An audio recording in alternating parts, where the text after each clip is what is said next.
আপনারা যারা এদের ভিডিওগুলো দেখেছেন, তাদের বক্তৃতাগুলো দেখেছেন, তারা স্পষ্ট বলেছে আমরা এখানে কোনো কিছু করব না, এবং এখানে যদি কেউ নৈরাজ্য করতে আসে আমরা নিজেরা সেটা বন্ধ করব।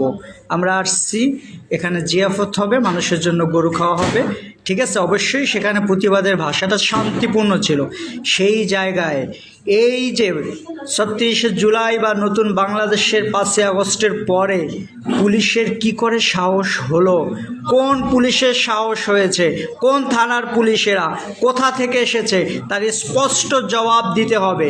কারা গুলি করছে? ভিডিও যারা দেখেছেন আপনারা, এইভাবে হামলা করার অধিকার এই পুলিশকে কে দিছে? এই পুলিশ কোথা থেকে এসেছে? এরা কোথায় ছিল এতদিন? এই পুলিশদের খুঁজে বের করতে হবে। স্পষ্ট ভাষা, স্পষ্ট কথা।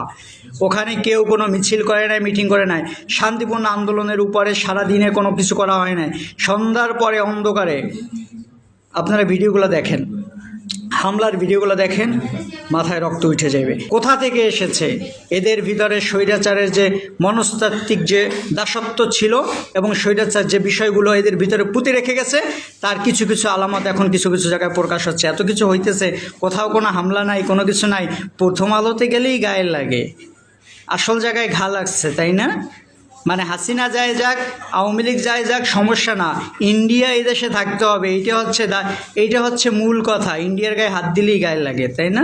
এ কারণে সব কোনো কিছুতে হামলা নাই, এত কিছু হয়ে যাচ্ছে, কোনো পুলিশের অ্যাকশন নাই, পুলিশ বলতে গেলে নাই। প্রথম আলোতে জিয়াফত করতে গেছে শান্তিপূর্ণভাবে, সেখানে এসে হামলা। সে হামলার ভাষাগুলো আপনারা ভিডিওগুলো দেখুন। নিজ নিজ জায়গা থেকে প্রতিবাদ অব্যাহত রাখুন। কোনো অবস্থায় নতুন বাংলাদেশে ইন্ডিয়ার তাবেদারি এই প্রশাসনকে কোনো অবস্থায় এখানে থাকতে দেওয়া হবে না। হয় আমরা মরব, নয় বাঁচব। আমরা আন্দোলন থেকে হয়তো রাজপথে এখন কম আসছি, দরকার হলে আবার নামবো। জীবন ওই সময় আমরা বর্গা দিয়ে দিছি, জীবন ওই সময় শেষ হয়ে গেছে, সিরিয়াসলি ওই সময় শেষ হয়ে গেছে। এখন একটা সরকার আছে বিদায় আমরা যার যার কাজকর্ম নিয়ে আছি।